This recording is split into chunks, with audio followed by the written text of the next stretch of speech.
Olá pessoal, tudo bem? Eu sou o professor Gustavo e hoje vamos para mais uma aula sobre a questão de legislação para concursos. Espero ajudar você. Qualquer dúvida, deixe seu comentário. E embaixo, nas descrições desse vídeo, estarão os outros relativos à LDB, ao Plano Nacional da Educação, à lei que regimenta o trabalho do Servidor Público Federal, 8.112, e as outras que eu também postei no canal, tá? Inscreva-se, compartilhe e bons estudos. Vamos lá, então. Aqui, ó, estamos hoje no decreto número 9.057 da lei que regulamenta o artigo 80 da LDB. Lembramos que a LDB é essa lei aqui, né?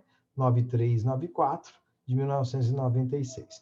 Então, vamos imaginar o seguinte, nós temos uma árvore, né? Vamos pegar a Constituição Federal de 88, que é a nossa Carta Magna. Ela tem aqui todas as diretrizes, os caminhos que nós devemos seguir para que a sociedade seja cada vez melhor. E dentre esses caminhos, nós temos aquele que fala da educação. E aí, reserva-se alguns capítulos e artigos para falar sobre como deve ser a educação no país. Então, a Constituição Federal ela é a primeira lei que vai obrigar a criação de uma nova lei específica, que é essa aqui, né? 9394, que fala sobre educação.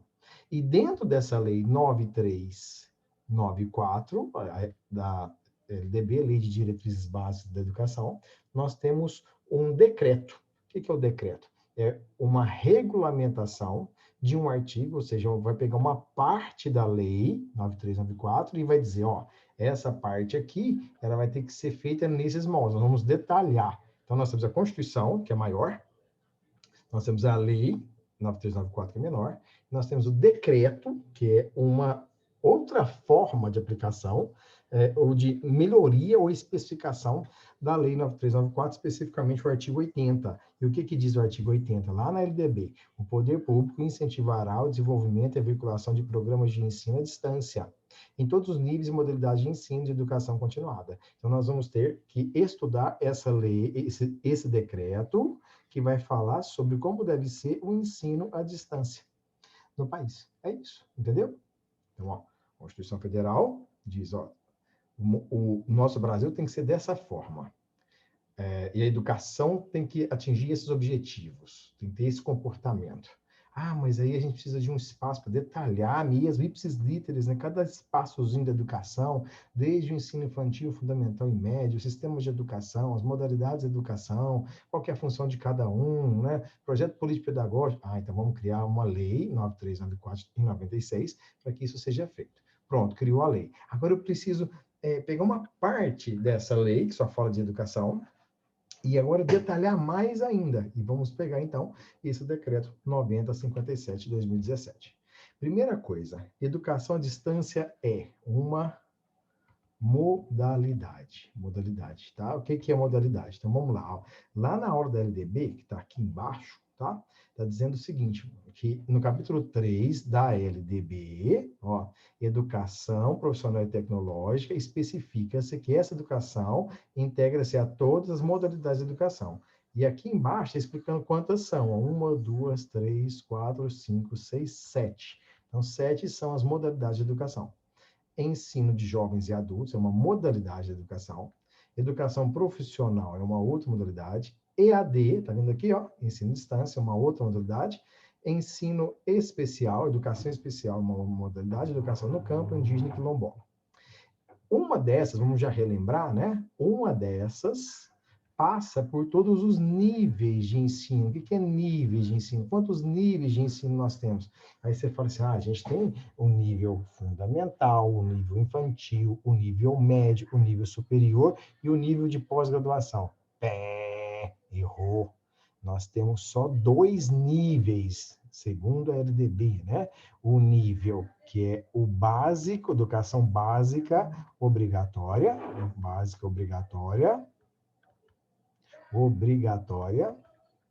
beleza? Que ela vai até aos 17 anos, dos 4 aos 17 anos, tá? Então, tem aqui ó, os primeiros anos da educação infantil, 4 e 5. 6 já é ensino fundamental, vai até o 9º ano, mais ou menos aí com 14 anos de idade, né? 15, 16, 17 é o médio. Isso é uma educação básica obrigatória. E essa educação básica obrigatória a gente chama de nível 1, nível 01. E a educação superior, esse é acima de 18 anos, que é o segundo nível. Então, nós temos 2 níveis de educação, o nível 1 e 2. O nível 1 até 17, e o nível 2 já ensino superior. O que deve existir em todos esses níveis? Deve ser transversal a esses níveis e a essas modalidades? A educação especial. Não esqueça, tem uma aula aqui sobre isso, tá? A educação especial é aquela que vai estar presente para os alunos que são portadores de necessidades especiais, inclusive aqueles que têm altas habilidades ou QI elevado, né? A gente não fala mais de QI, a gente fala agora superdotação. Beleza? Então, não esqueça, educação à distância é uma modalidade de educação. Esse é o primeiro passo, tá? Então, o que eu falei? Isso aqui não é nível e nem sistema, tá? Então, beleza. Sistema de educação. Sistema, nós temos 3. Sistema municipal, que é capitaneado pelo prefeito da cidade ou pelo Distrito Federal, prefeito do distrito. Nós temos o estadual, e nós temos o federal. Pela LDB, qual é a incumbência educacional para cada um desses sistemas? Não confunda o sistema com nível, hein? Nível, a educação básica, que vai de 4 a 14 anos, é a fundamental, chamada de educação fundamental. A educação no ensino médio vai 15, 16 e 17 anos, e as duas juntas formam a educação básica obrigatória, né? Agora, quando eu falo em sistemas são 3. Sistema municipal, que vai predominantemente cuidar da educação nos primeiros anos do ensino fundamental. Vamos colocar aqui um pouquinho antes do fundamental. Vamos colocar a educação que não é obrigatória, a creche, né? Então, de zero até 14 anos, nós vamos dizer que essa faixa de idade é cuidada pelo município, né?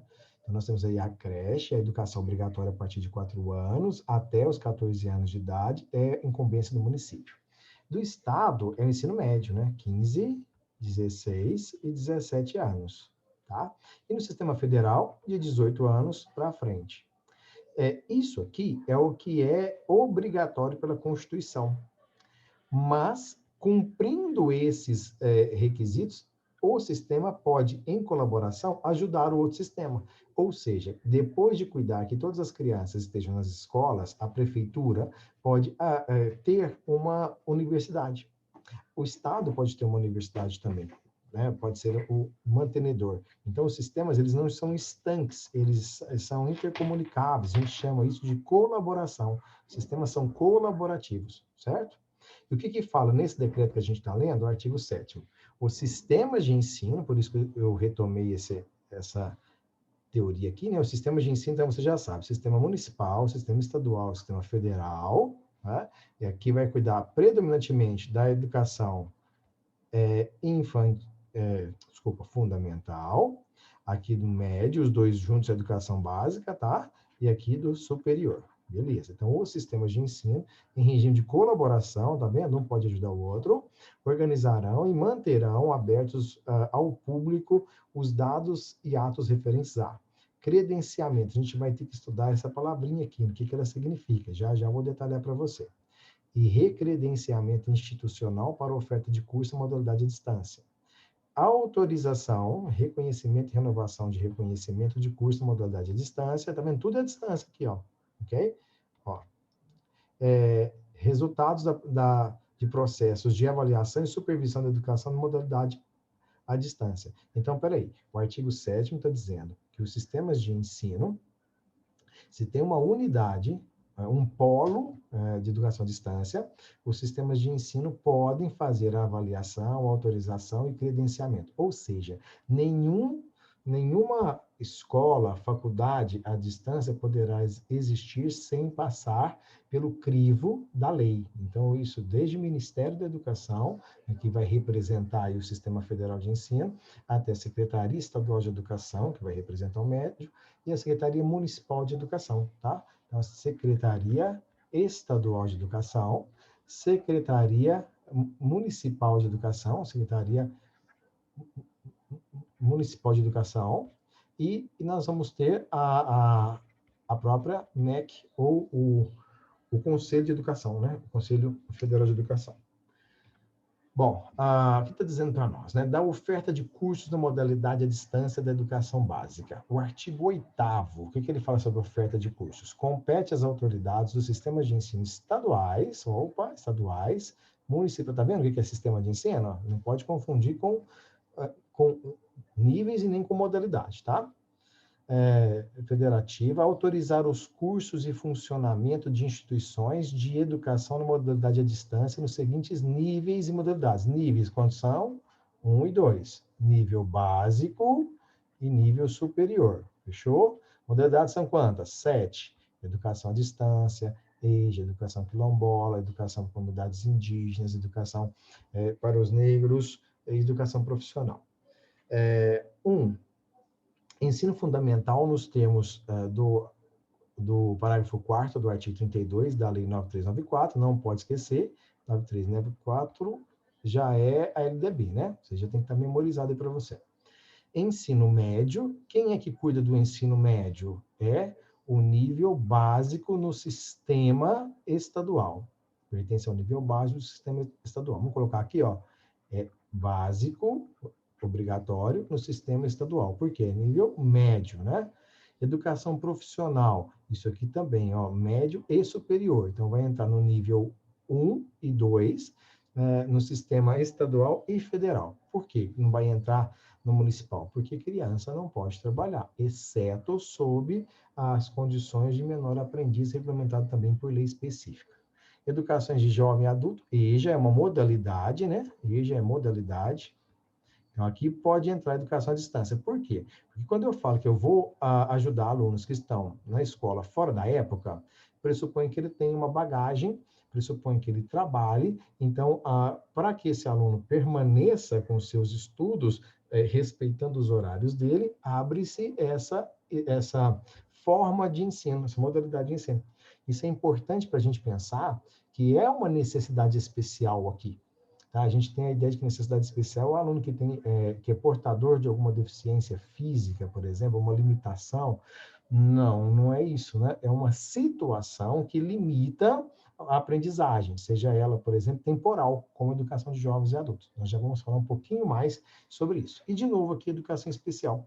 Tem uma aula específica para isso, peço vocês que a vejam, porque a gente tem uma ideia que educação especial são para alunos especiais. E, na verdade, a educação aqui, ó, ela é adjetivada pelo modificador especial para dizer que ela que é especial. O aluno, gente, ele tem que ser tratado com o seguinte princípio. Ele tem que estar em contato com a aprendizagem. E se esse aluno, ele precisa de uma aprendizagem especial, que ela seja fornecida a ele. Então, tem alunos que têm altas habilidades, né? Altas habilidades. Esse aluno pode, inclusive, cumprir o seu percurso estudantil em tempo menor. Ou superdotação. Tem aluno que tem a necessidade de aparelhos ópticos, de estímulos sonoros, de estímulos na pele, de educação física específica, de atividades psicomotoras. Então, a educação é especial por quê? Para que todos os alunos cheguem no mesmo patamar de aprendizagem, seja ele qual for, seja qual aluno for, certo? Bom, aqui então, reforçando o que eu estou falando, esse ensino à distância vai agir como educação especial. Em que sentido? Olha só, no artigo 9º está dizendo a oferta do ensino fundamental na modalidade à distância de fundamental é incumbência de qual sistema? Sistema municipal de ensino, né? De educação. Bom, então se é sistema municipal, vai de 4 a 14 anos, ou seja, nós temos aqui, segundo o ECA, nós temos a criança até 12 anos, e mais 2 anos de adolescência, uma pré-adolescência, digamos assim, né? Então, nós temos aqui, ó, pessoas muito jovens, cuja modalidade à distância é vetada em situações normais de ensino. Por quê? Porque dada a ideia de que a interação, a atividade física faz parte também do aprendizado, não é isso? Então, o que diz para nós essa educação à distância? No ensino fundamental para, então, crianças e pré-adolescentes, só pode quando? Quando esses alunos estejam impedidos, por motivo de saúde, de acompanhar o ensino presencial. Então, imagine, vai fazer uma cirurgia e vai ficar 2 dias aí de repouso. Tem direito a esse ensino à distância? Não, porque 2 dias de repouso não significa um tempo necessário que vá prejudicar a aprendizagem do aluno. Mas se ele ficar um tempo maior, né, 30 dias, 60 dias, né, tiver que fazer tratamento fora da cidade, demora, aí com certeza ele vai ter acesso a esse ensino particularizado, ensino à distância. Essa reposição de aula vai ser feita dessa forma, né? Se encontra no exterior por qualquer motivo, então aqui não especificou, então é qualquer, até de lazer, então, está dizendo qualquer motivo, então inclusive lazer. Mas isso está errado. E se está errado, aí já não é para nós aqui, ó, no dia da prova do seu concurso, questionarmos a lei, né? Para justamente aqui, ó, que vai cair uma questão. O que eles fazem? Se encontrem no exterior, vírgula, por necessidade de saúde, ponto. Essa aqui, alternativa vai estar errada, porque a lei está dizendo por qualquer motivo, tá? Então, é assim que a gente vai seguir na hora de se comportar ao realizar uma questão. Tá? Então, a lei não é aqui para ser discutida, aqui ela é para ser memorizada e achar a alternativa correta lá no seu concurso. O item 3, vive em localidades que não possuem rede regular de atendimento escola presencial. Toda a nossa LDB, a nossa escola, ela preferencialmente ela é presencial, porque o convívio com o outro é uma situação que vai desenvolver a plena educação para que o aluno faça o exercício da cidadania e se qualifique para o trabalho. Se a pessoa ficar só isolada, não tem esse tripé de plena educação, exercício de cidadania e qualificação para o trabalho, tá?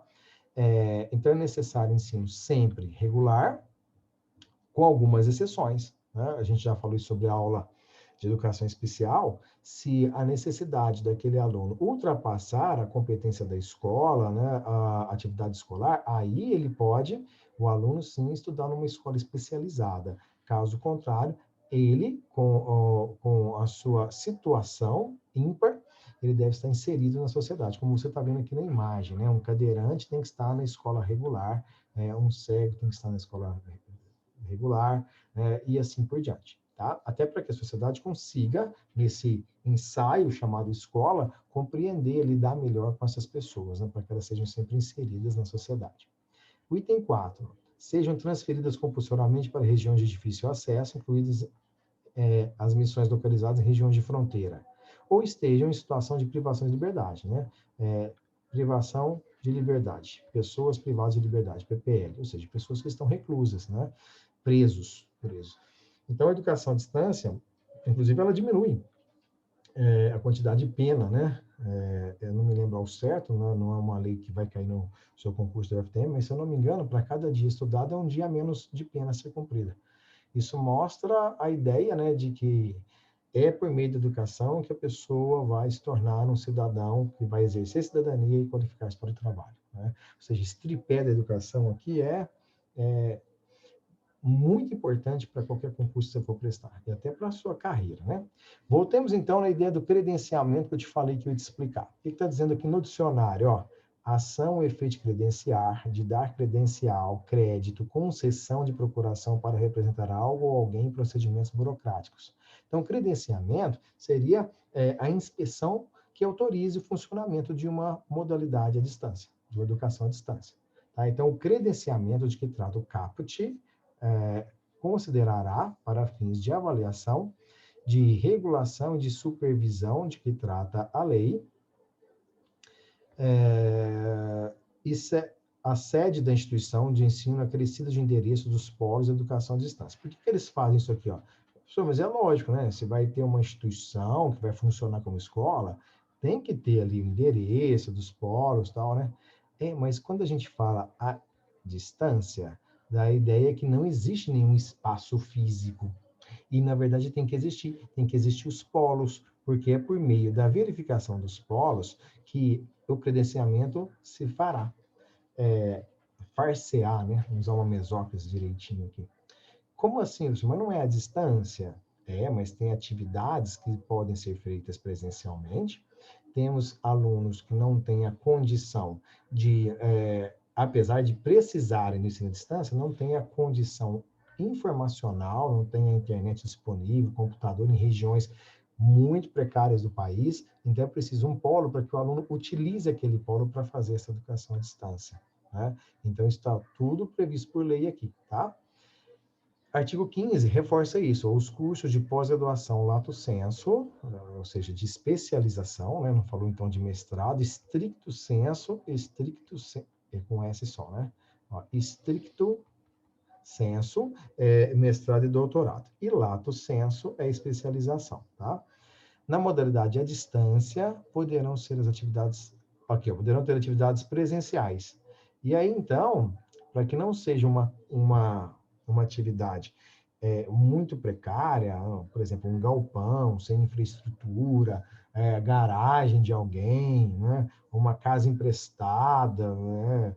O fundo de um bar, né? Isso passa por uma inspeção, só a partir disso aí que aquele que representa o poder público, né? No caso o Sistema Federal de Ensino, que vai autorizar o funcionamento. Então, tem que ter um polo, tem que ter internet, tem que ter laboratório de computação para que as pessoas possam usar, inclusive para atividades já determinadas no cronograma do curso, da própria instituição, ou até para esse caso, né, de ajudar as pessoas que não têm a condição financeira para usar a tecnologia na própria residência, né? Nessa época de pandemia ficou bem claro isso, né? Nós temos, por exemplo, uma família com 3 filhos estudando, e os 3 filhos em modalidade à distância. Será que a casa em que eles moram tem 3 computadores, ou 3 tablets, 3 celulares, né, que possam comportar essas aulas? Então, os polos presenciais ajudam nessa situação, né, de evidenciar que o nosso país ainda é muito segregado, que só 30% tem acesso à tecnologia, né? Então, é importante que esses polos estejam bem estruturados para que esse ensino seja realmente de eficiência, não seja só uma forma de se fazer dinheiro. Como assim se fazer dinheiro? Porque o ensino público não é gratuito? Sim, mas quando a gente fala em curso de pós-graduação, as universidades, inclusive as públicas, ainda cobram. A minha especialização em crítica literária, por exemplo, ela foi paga, né? Foram 18 parcelas, se não me engano, pagas, né? Então, isso significa que nós temos ainda uma dificuldade de democratizar esse ensino, de levar isso para todas as pessoas que realmente precisam e não têm condição de ter acesso a elas, né? A realidade do Brasil é muito complexa. O artigo 20 diz o seguinte, disposições finais, né? Esse decreto é muito pequenininho.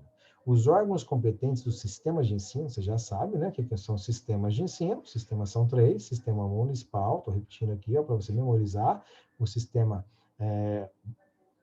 estadual e o sistema federal. Beleza, são 3 os sistemas, né? Os órgãos competentes de cada um. Então, seria a Secretaria Nacional de Educação, Secretaria Nacional de Educação, a Secretaria Estadual de Educação e a Secretaria Municipal de Educação. Beleza? O que eles devem fazer? Poderão, motivadamente, realizar ações de monitoramento, monitorar, avaliação e supervisão de cursos, polos ou instituições de ensino, observada a legislação em vigor, respeitados os princípios do contraditório e da ampla defesa. Ou seja, se esses sistemas que vão verificar aquele polo, aquela unidade, verificarem que tem alguma irregularidade, essa instituição ela vai ter direito à ampla defesa, vai ter tempo para regularizar, não é chegou, está errado, fecha. Por que não pode chegar e fechar? Porque nós estamos lidando com pessoas, né? E as pessoas que estão devidamente matriculadas, elas esperam formar-se. Inclusive, se tiver alguma situação de fechamento do curso, fechamento da instituição, aqueles que estão em andamento no curso, estão matriculados, eles têm direito a terminarem e terem seus diplomas validados, até mesmo em outras instituições como transferentes, ou como aqueles alunos que sofreram transferência, tá? E a própria instituição ela pode terminar o ensino com aqueles que já estão nos anos finais, certo? O artigo 23 diz assim: os processos de credenciamento para oferta de educação à distância e de autorização de curso à distância vinculados em tramitação na data de publicação deste decreto, cujas avaliações em loco, aí eu coloquei aqui em loco para nós, né? Na sede tenham sido concluídas, terão a fase de análise finalizada pela Secretaria competente do Ministério. Então, veja, aqui, ó, por que tem que ser em loco? Porque no artigo que a gente estudou no slide anterior, falou que tem que ter um polo, esse polo tem que ter um endereço, esse endereço tem que estar cadastrado justamente para que essas averiguações sejam feitas. Por quê? Porque confundiu-se no início a ideia de ser à distância como se fosse algo abstrato, nas nuvens, né? Como se não necessitasse de um endereço físico, e precisa, justamente para que haja essa averiguação, né, de todo esse sistema. Senão não tem controle, né? A verdade é essa. Muito bem, espero que tenham entendido um pouquinho. Qualquer dúvida, deixe o seu comentário, eu estarei à disposição para ajudar. A gente conversa daqui a pouquinho sobre outra normativa. Tchau, tchau.